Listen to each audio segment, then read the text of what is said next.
Assalamualaikum. Dear students, I welcome you all in today's online class. The topic we are going to discuss today is derivation of energy of nth orbit of an atom.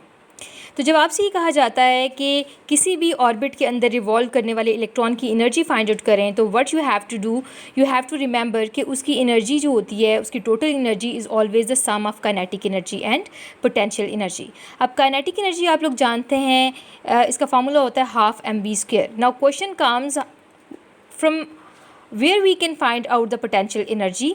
तो आज का आपकी basic query जो होगी या basic concept जो आपने grab करना है आज के लेक्चर में, वो यही है कि पोटेंशियल एनर्जी कहाँ से आती है, इसको कैसे कैलकुलेट किया जाता है इस फॉर्मूला की डेरिवेशन के लिए. तो देखिएगा कि लेट्स सपोज कि एक इलेक्ट्रॉन है जो कि न्यूक्लियस से इन्फिनिटी डिस्टेंस पर मौजूद था, और कूलम्स फोर्स के मुताबिक, ये कूलम्स लॉ के मुताबिक, ये पॉजिटिवली चार्ज न्यूक्लियस इस इलेक्ट्रॉन को अपनी तरफ अट्रैक्ट कर रहा है. In bringing the electron from infinity to the distance r near the nucleus, atom को वर्क डन करना पड़ता है. ठीक है, जब भी इन्फिनिटी से इलेक्ट्रॉन को उठाकर आपने एक फाइनाइट डिस्टेंस के ऊपर लेकर आना है तो उसके लिए वर्क डन करना पड़ता है. और अगर हम इन्फिनिटी से इस फाइनाइट डिस्टेंस आर तक का इलेक्ट्रॉन को मूव करवाने का वर्क डन फाइंड आउट कर लेते हैं तो वही उसकी पोटेंशियल एनर्जी होगी. तो आपने याद रखना है डियर स्टूडेंट्स कि अगर हम इस इलेक्ट्रॉन को जो कि आर डिस्टेंस के ऊपर मौजूद है फ्रॉम न्यूक्लियस, अगर हम उसकी पोटेंशियल एनर्जी को फाइंड आउट करना चाह रहे हैं तो actually we have to find out the distance, or you can say we have to find out the work done in bringing that electron from infinity to the distance r. तो ये आप लोगों ने फाइंड आउट करना है. It means अगर आपने potential energy find out करनी है तो आप डिस्टेंस फाइंड आउट करेंगे और वर्क डन फाइंड आउट करेंगे. तो वर्क डन का फार्मूला होता है W is equal to force into distance. ठीक है, फोर्स होगी force of attraction according to Coulomb's law. आप लोगों ने लास्ट लेक्चर में देखा था, इट्स वैल्यू इज़ Ze²/4πε0r². और डिस्टेंस जो है वो dr क्या है, let's focus over here. Actually infinity से लेकर आर तक का जो डिस्टेंस था, इस पूरे के पूरे डिस्टेंस को मैंने स्मॉल पैचेस के अंदर डिवाइड कर लिया है, इक्वल स्मॉल पैचेस के अंदर डिवाइड कर लिया है. और एक स्मॉल पैच का जो डिस्टेंस है वो है dr. अगर हम और इस पैच के अंदर इलेक्ट्रॉन्स को मूव करने के लिए जो वर्क डन है वो W है. तो अगर हम इस स्मॉल छोटे से पैच के लिए वर्क डन को फाइंड आउट कर लेते हैं तो उसको इंटीग्रेट करके, उसकी वैल्यू को इंटीग्रेट करके हम पूरे के पूरा वर्क डन फाइंड आउट कर लेंगे in bringing the electron from infinity to the distance r. तो हमने क्या किया है कि हम इस छोटे से पैच के लिए जिसका डिस्टेंस dr है उसके लिए वर्क डन फाइंड आउट करेंगे और फिर उसको एम्पलीफाई करेंगे या यू कह लीजिए कि उसको इंटीग्रेट करेंगे to find out the total work done that will be equal to your potential energy.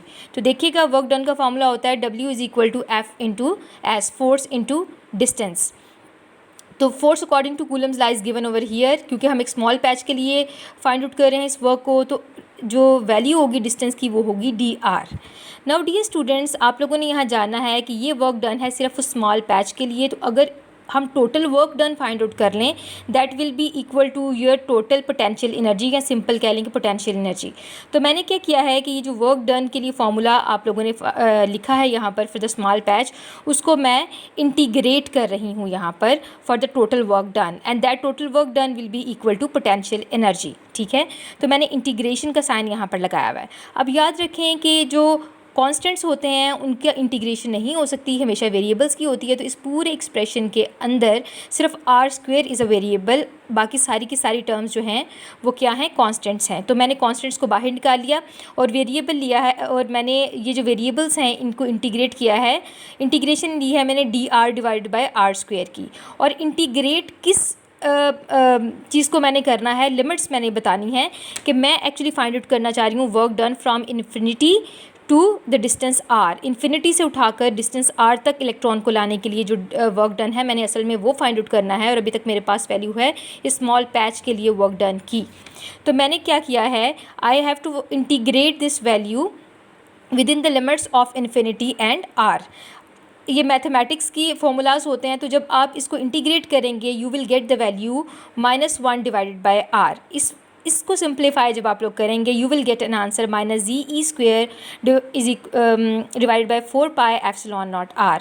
Now you are having the value for the potential energy. इस पोटेंशियल एनर्जी की वैल्यू को डियर स्टूडेंट्स आप इस formula में put करेंगे। ये जो ऊपर फॉर्मूला था उसके अंदर आपने इस वैल्यू को पुट किया है, और पुट करने के बाद you have gotten here the final first expression, that is total energy is equal to half mv² minus ZE² over 4πε0r।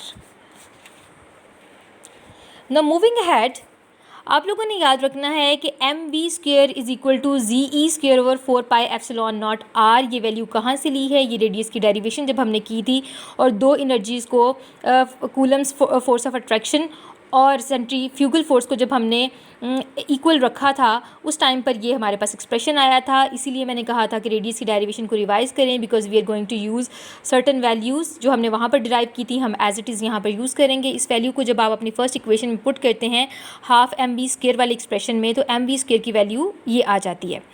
उसके बाद आप अगर इसको सिंप्लीफाई करते हैं और आप मल्टीप्लाई करेंगे 1/2 को इस पूरी इक्वेशन से, तो आपके पास इस पूरी एक्सप्रेशन से, तो आपके पास ये वैल्यू आ जाएगी। इसको सिंप्लीफाई करेंगे you will get total energy as -ZE² over 8πε0r। अब डियर स्टूडेंट्स ये है आपके पास इक्वेशन नंबर 2। वंस अगैन यहाँ पर r वो वैल्यू है जो कि वेरिएबल है, बाकी चीज़ें कांस्टेंट्स हैं। तो r की वैल्यू लास्ट टाइम जब आपने रेडियस का एक्सप्रेशन फाइंड आउट किया था तो वहाँ पर आपने फाइंड आउट की थी, r की वैल्यू आई थी ε0n² h² divided by 4πmZE²।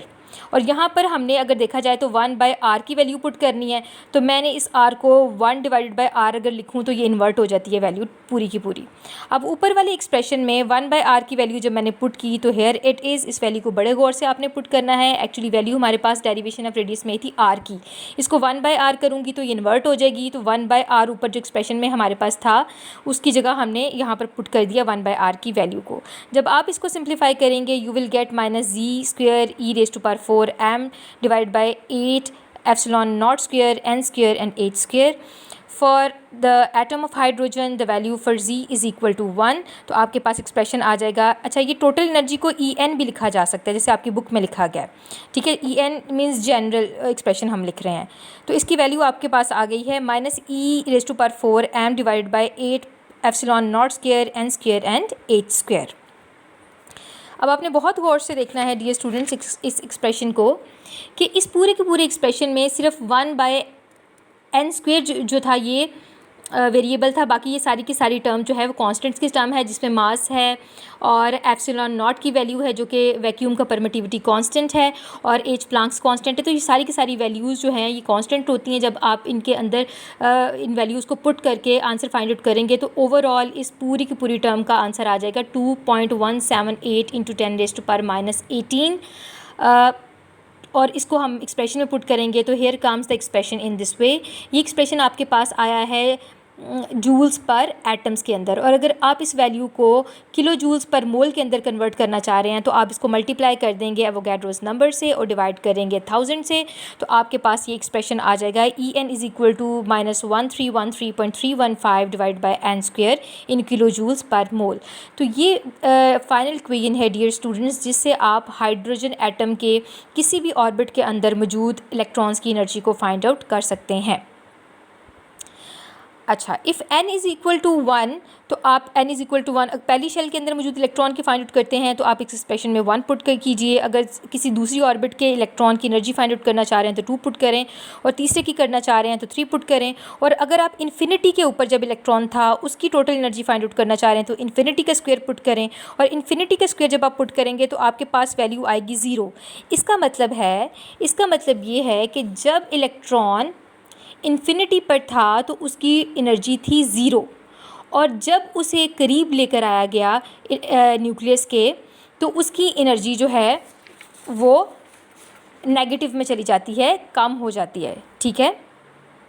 Because ये वैल्यूज़ आपके पास नेगेटिव में आई हैं ना, तो इसका मतलब है ज़ीरो से मज़ीद कम एनर्जी होगी जब आप उसको करीब लेकर आए न्यूक्लियस के। और अगर आप एनर्जी डिफरेंस देखते हैं, इन वैल्यूज़ का एनर्जी डिफरेंस देखते हैं, तो आप देखते हैं कि पहली और दूसरी शेल के दरमियान जो एनर्जी डिफरेंस है वो ज़्यादा होता है, दूसरी और तीसरी के दरमियान उससे कम होता है, और तीसरी और चौथी के दरमियान उससे कम। यानी as you are moving away from the nucleus, जो डिफरेंट शेल्स होती हैं उनके दरमियान एनर्जी का डिफरेंस कम होता जाता है। और ये वैल्यू बहुत इंपॉर्टेंट है कि अगर आप अपनी पहली शेल और इन्फिनिटी पे जहाँ इलेक्ट्रॉन मौजूद था, इन दोनों के दरमियान एनर्जी डिफरेंस देखना चाहते हैं, तो आप यूँ फाइंड आउट कर सकते हैं कि एनर्जी के लिए इन्फिनिटी के लिए जो एनर्जी थी वो ज़ीरो थी, और 1 के लिए आपने फाइंड आउट की है -1313.315 किलो जूल पर मूल। तो जब आप फाइंड आउट करते हैं तो total energy comes to be 1313.315 kilo joules पर mole, and it is the ionization energy. कि जब किसी गैशियस एटम में से आपने इलेक्ट्रॉन को निकालना होता है तो उसके लिए जितनी एनर्जी आप लोगों को प्रोवाइड करना होती है वो होती है ionization energy. So this value is giving you the ionization energy. So dear students, ये थी derivation of energy of nth orbit of an atom. और आप लोगों ने याद रखना है, इस डायग्राम पे आपने बहुत फोकस करना है कि जब इन्फिनिटी के ऊपर कोई भी इलेक्ट्रॉन था तो उसकी पोटेंशियल एनर्जी ज़ीरो थी, और जब आप उसको करीब लेकर आए न्यूक्लियस के तो उसकी पोटेंशियल एनर्जी कम हो जाती है, ज़ीरो से भी नेगेटिव में चली जाती है। इसीलिए पोटेंशियल एनर्जी की ये जो एक्सप्रेशन आपने फाइंड आउट किया था इसके साथ नेगेटिव का साइन था। That is all for today. Thank you so much. Stay blessed.